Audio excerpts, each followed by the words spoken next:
They must have hired every available stuntman for this movie. Prince of Persia, Sands of Time, also known as Jake Gyllenhaal and the 10,000 Stuntmen. Released in 2010 and directed by Mike Newell. Production budget of 200 million. Yeah, 200 million. Domestic take of 90 million, an international take of 245 million, for a worldwide total of 336 million, leaving them a profit of $136 million. Less all marketing and associated costs, and probably stuntman injury pay. Starring Jake Gyllenhaal, Gemma Arterton, Ben Kingsley, and Alfred Molina. 200 million on production. You can see it on screen, but still. Characters, okay, you got a bit of a mixed bag going on here, to be quite honest. Jake Gyllenhaal is very Jake Gyllenhaal in this. He literally feels like just Jake Gyllenhaal happened to be cosplaying, walked past the set, and they said, "You're in." No matter what you do, it's Jake running around doing stuff. I nearly said flips and kicks and spins and swordplay. Pretty sure it wasn't him. Anyway, he plays Prince Dastan, the street rat adopted by the king and raised as one of his own sons. Gyllenhaal's accent doesn't work, but, you know, at least he looks the part, he behaves the part. No, he doesn't. He really doesn't. Hey, whatever. He's charismatic, he's energetic, and, you know, he can act, so that's a win. Archeron is the princess. You know, I quite liked her. I'm not going to call it a standout performance. I'm not going to call it an amazing performance. I'll call it just, it's a princess role, you know, and to be quite honest, it could have been fulfilled by pretty much any other female actress, unfortunately. She's not bad. She's just, you know, generic. So Ben Kingsley, regularly brilliant at everything he does. And this one, he's really okay. He really doesn't have any depth of character or get to do anything other than look very stern and shifty or occasionally wise. Occasionally mild surprise. But other than that, it's just him and his little creepy mustache doing the royal advisor thing. Just, you know, he did his job and he did his job very well. It's just they didn't exactly require much from him. Alfred Molina, on the other hand, he was having a lot of fun. His character was one of the most charming and endearing characters in the film. In fact, he probably had the greatest personality on display. Him and those ostriches. Just the way he was so obsessed with the ostriches. Just loved it. I loved it. Other than that, got the two other princes, a whole bunch of assassins, his best mate you only see briefly, and what appeared to be every available stunt actor in Hollywood at the time. Round of applause for the amount of people who fell off things, crashed through things, were set on fire by things, killed by sword, killed by arrow, killed by snake, hit the ground, hit a wall, fell off a horse, knocked down, blown up, or run over. Crazy. I'll be giving this one a 2.75. Again, not because they're bad characters, but the ones you really liked you didn't get to see enough of. And the ones you're expecting more from just didn't really deliver. If you got Ben Kingsley in a role, at least let him, you know, do something. Story. Okay, the story's pretty good, actually. The story keeps you engaged, it keeps you going along. It's got plots and betrayals and double crosses. There's people trying to clear their name, save the day, save the princess, save time, stop the wrath of the gods from flattening the earth, and save as many of his remaining family as possible. Kind of felt like Sahara and The Mummy and Pirates of the Caribbean. In fact, this was done by the same people who brought us Pirates of the Caribbean, and you can really feel that influence in there. There's one main MacGuffin that everyone's after, this time dagger.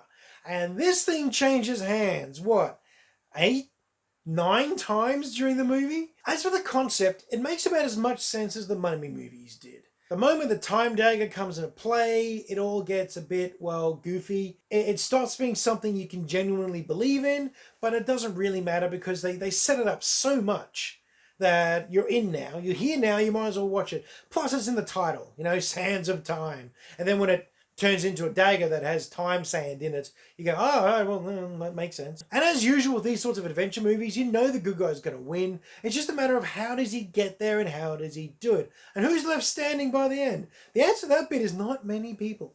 2, 3 are still alive. 2 main, 1 support, although he's completely off screen by that point anyway. And, you know, the good guy wins, and then they do the thing. They do the thing that frequently happens in time travel movies. All gets resolved through a major leap in time. And I'd be I mean, okay, I'm annoyed by it. I am irritated by that. I always am a bit annoyed by that. But then again, it's literally in the title. And they do set this up and they do establish this fairly early on. And they keep running with it. They keep more lore into it. And they reveal more and more and more about it. So I suppose at the end, if it didn't happen like that, it'd kind of be weird. It still bugs me a bit. But for the story it is, it makes some sense. Honestly, I'm probably going to end up giving this 3. I would like to pull it down lower, mainly because of the time travel shenanigans. But then again, it's a pretty good adventure story, and it is a fun ride getting to the end. Yeah, I'm going to have to go ahead and keep it at a 3, because the story is actually better than the characters in it. So there you go. Look and feel. Okay, straight up, this looks good. This is a very nice looking movie. Fantastic scenery, impressive costume, nice weapons and armament. CG is really quite good as well. It only becomes truly obvious at the end, but that's only because of the sheer scale of what they're trying to do with it. How massive the actual effect is that they're going for. That's the only thing that pulls you out. And even then, you're not really that upset because it's very cool to watch. Whilst a lot of the sets are quite obviously sets, they blend in with all the outside shots and they blend in with the scenery really quite well. A lot of detail and effort was put into the construction of these places. That sentence took a lot of work. I think I mispronounced construction about 12 times. But it's visually appealing and I like the way that they've used so many extras. I mean, there's a lot of bodies in these shots. They've got a lot of feet on the ground. And if they've used a lot of CGI, I'm impressed. You could barely pick it. Probably a lot of the cinematography and camera angles that they use as well really encourage the feeling that it's close, cramped, and absolutely chock full of bodies. And it actually felt like the computer game it's based on. So much roof running, jumping, climbing, sword swinging acrobatics. When the action started rolling, it had a real energy, a real urgency, a real unstoppable motion to it. There was such a fluidity of form in the way that they were rolling around and doing all their stunts. It was really quite impressive. And even when they were using lots and lots of editing cuts to make the action scene seem really quick and fast, despite that, it still actually flowed along with scene continuity. You never got lost. You never felt misplaced in the action, no matter how choppy and how abrupt some of the editing got. Yeah, I know, my choppy editing's terrible too, but I'm an amateur. I actually have an excuse. But look and feel, this is a very, very nice looking, well shot, fast paced, incredibly detail-oriented movie. Look and feel is going to be getting a 3.5 because it is truly a visual feast, which isn't bad for something that was primarily browns, whites, and sand. Script and dialogue. Okay, as I may have mentioned before, a lot of these characters didn't really feel like they're in the right time and place. And that's because the script and the lines that were given really didn't feel period at all. Pirates of the Caribbean, they use a certain lingo, they use a phrase of speaking, grammatical structure, slang and terminology of the time. Yeah? And this one, no changed accents, no attempts at phrasing. Nah, it was just modern day conversation. If some dude in a cart pulled up and started talking like a New York cabbie, it actually wouldn't have been that out of place. I mean, the lines weren't bad. Nothing made you cringe, nothing made you regret watching it. It's just that nothing seemed to fit. If the princess had at least some archaic speech patterns, that would have made her something special. That would have made her stand out. Or perhaps let Ben Kingsley drop into full Shakespearean theatre mode.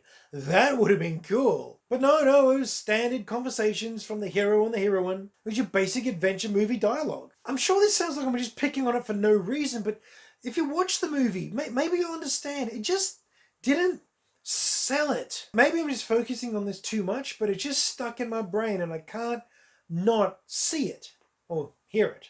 So when it comes to the score for this one, I'm afraid this was going to get notched down to a 2.5, which is surprisingly harsh for what it was, but it just threw me for the whole movie. I was in a constant state of disconnect. Anyway, yeah, 2.5 before I think about it too much more. Fun fact, well, at least I had fun. It was a fast-paced action-adventure romp through ancient Persia. sort of, full of running and jumping and sword fighting and athletics. It was like a showcase piece for what stuntmen can do and proof that they need to be paid more. It was a very good computer game adaptation, a nice alternate ancient history. Alright, I don't know if I can keep calling it ancient history. Just the way they were talking, it feels more like a cosplay fan film with an incredible budget. It kept throwing me out. Thing is, it shouldn't have, and I don't really know why it caught my attention that badly. I just got locked on that. I full on zoned in on that one aspect, and it kind of wrecked it. So the score for fun factor I think is going to end up being a 2.75. I just kept getting constantly thrown out of the movie nearly every time someone said something. Final score, well, you add them all up and you get a 14.5. This is one of those moments where I've genuinely surprised myself with my own score. I thought this was going to be much closer to 16 than anything else, but the more I thought about it, the more the dialogue options really started to get on my nerves. That's my review of Prince of Persia, Sands of Time. Have you seen this movie? What did you think? Have I overthought this? Is this a case of me locking onto something and overthinking it to the point where it's ruined everything else? Or is this a valid observation that other people have found as well? Please comment down below or on the Facebook page. Let me know what you think. Anyhow, thanks for watching. Hope you had a good time. Please like, share and subscribe. But most importantly, I hope you're having a great week and you find some time to go watch a movie.